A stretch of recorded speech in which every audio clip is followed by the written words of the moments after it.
Hello dear friends, एक बार फिर से स्वागत है आपका मोटिवेशन कहानियों में। हमारी जो आज की कहानी है वो है रहस्यमय पेड़। तो चलिए कहानी शुरू करते हैं। एक व्यक्ति मल्टीनेशनल कंपनी में सेल्स मैनेजर की जॉब करता था। उसने अपनी बचत से शहर के बाहर एक आलीशान मकान बनवाया। शहर के बाहर होने के कारण वह एरिया कुछ सुनसान था। वह व्यक्ति अपनी पत्नी और बच्चों के साथ अपने नए घर में रहने लगा। सुबह होते ही वह काम पर निकल जाता और देर शाम तक घर लौटता था। सुनसान जगह इतना आलीशान मकान देखकर चोरों के एक समूह ने वहां पर चोरी करने की योजना बना ली। चोरी के पहले वे मैनेजर के घर के पास चक्कर मारकर उसके घर की गतिविधियों का जायजा लेने लगे। पहले ही दिन उनकी नज़र मैनेजर की एक अजीब हरकत पर पड़ी। घर आने के बाद वह सबसे पहले अपने बगीचे में लगे आम के पेड़ के पास गया और अपने ऑफिस बैग से एक एक कर कुछ निकालने लगा और उसे पेड़ में कहीं डालने लगा। मैनेजर की पीठ चोरों की तरफ होने के कारण चोर ये तो नहीं देख पाए कि उसने अपने बैग में से क्या निकाला है और पेड़ में किस जगह डाला है। उन्होंने अंदाज़ा लगाया कि ये अवश्य ही कोई कीमती चीज़ होगी। चोर मैनेजर के घर के पास घात लगाकर बैठ गए और अंधेरा होने का इंतज़ार करने लगे। रात में जब घर की लाइट्स बुझ गई तो उन्हें इत्मीनान हुआ कि घर में सब सो गए हैं। वे दीवार फांदकर घर में घुसे और सीधे आम के पेड़ के पास पहुंचे। फिर बिना समय गंवाए वे वहां मैनेजर की छुपाई चीज़ को खोजने लगे, लेकिन बहुत खोजने के बाद भी उन्हें वहां पर कुछ नहीं मिला। आखिरकार थक हार कर वे वापस लौट गए। अगले दिन वे फिर से उस घर के पास छुपकर बैठ गए।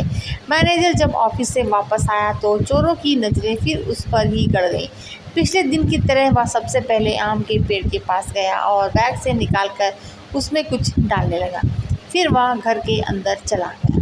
उस रात घर की लाइट्स बंद हो जाने के बाद फिर से चोर दीवार फांदकर आम के पेड़ के पास पहुंचे और जी जान से उन चीज़ों को खोजने में लग गए जो मैनेजर ने वहां छुपाई हुई थी। लेकिन उन दिन भी उन्हें कुछ भी हासिल नहीं होता है। कुछ दिन तक वे रोज़ रात में आम के पेड़ के पास खोजबीन करते रहते हैं, लेकिन उनके हाथ में कुछ भी नहीं लगा। वे परेशान हो जाते हैं कि आखिर मैनेजर उन चीज़ों को पेड़ में छुपाता है तो कहाँ, कि हम जैसे शातिर चोर भी उन्हें नहीं ढूंढ पाते हैं। अब चोरों में चोरी करने से ज़्यादा इस रहस्य को जानने की जिज्ञासा पैदा हो गई। आखिरकार अपनी जिज्ञासा शांत करने के लिए रविवार के दिन वे सभी मैनेजर से मिलने उसके घर पहुंचे। मैनेजर का उन्होंने शरीफों की तरह अभिवादन किया। फिर चोरों का सरदार बोला, सर प्लीज़ बुरा मत मानिएगा, एक बात आपसे पूछनी थी। हम लोग चोर हैं, पिछले कुछ दिनों से आपके घर चोरी करने की फिराक में हैं। हम रोज़ देखते हैं कि आप शाम को घर आकर आम के पेड़ में कुछ डालते हैं, लेकिन लाख कोशिशों के बाद भी हम वो चीज़ें ढूंढ नहीं पाए। हम सब ये जानने को बेचैन हैं कि आप वहाँ चीज़ें कैसे छुपाते हैं कि वो मिलती ही नहीं। चोरों की बात सुनकर मैनेजर हंस पड़ा। फिर बोला, अरे भाई, मैं वहाँ कुछ भी नहीं छुपाता। तुम लोगों को तो गलतफहमी हो गई है।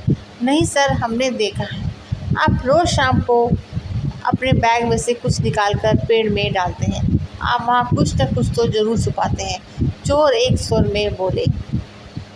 अब मैनेजर भी काफ़ी गंभीर हो गया और बोला, मैं एक मल्टीनेशनल कंपनी में सेल्स मैनेजर हूँ। काम का दबाव बहुत अधिक रहता है, जिस कारण तनाव होना लाजमी है। किसी भी हाल में टारगेट पूरा करना ही होता है। इसके लिए रोज़ किसी न किसी से झिक होती रहती है। कस्टमर के ताने सुनने पड़ते हैं, बॉस की डांट झेलनी पड़ती है। मानसिक तनाव इतना अधिक होता है कि घर आने पर भी नहीं जाता। पहले अक्सर मेरे तनाव को बेवजह मेरे परिवारजन झेलते थे। कुछ देर रुककर मैनेजर आगे बताने लगा, जब मैंने ये नया घर बनवाया तो सोचा कि इस घर का माहौल मैं शांतिपूर्ण रखूँगा, कभी ऑफिस का तनाव लेकर घर नहीं लाऊंगा। इसके लिए घर आने के बाद मैं सबसे पहले आम के पेड़ के पास जाता हूँ और अपना पूरा तनाव एक एक कर वहाँ डाल देता हूँ। कमाल की बात यह है कि अगले दिन जब मैं वो उठाने जाता हूँ तब तक आधा तनाव तो गायब हो जाता है। जो थोड़ा बहुत बचता है उसे मैं अपने साथ ले जाता हूँ। लेकिन फिर जब शाम को घर आता हूँ तो तनाव पेड़ के पास छोड़ जाता हूँ। बस यही पेड़ का रहस्य है। मैनेजर की बात सुनकर चोरों को पेड़ का रहस्य समझ आया। चोरी करने में तो वे सफल नहीं हो सके, लेकिन जीवन की एक बहुत बड़ी सीख उन्हें ज़रूर मिली। तो फ्रेंड्स, कहानी कैसी लगी कमेंट में बताइएगा। मिलते हैं एक नए वीडियो में नई कहानी के साथ। कहानी सुनने के लिए बहुत बहुत शुक्रिया।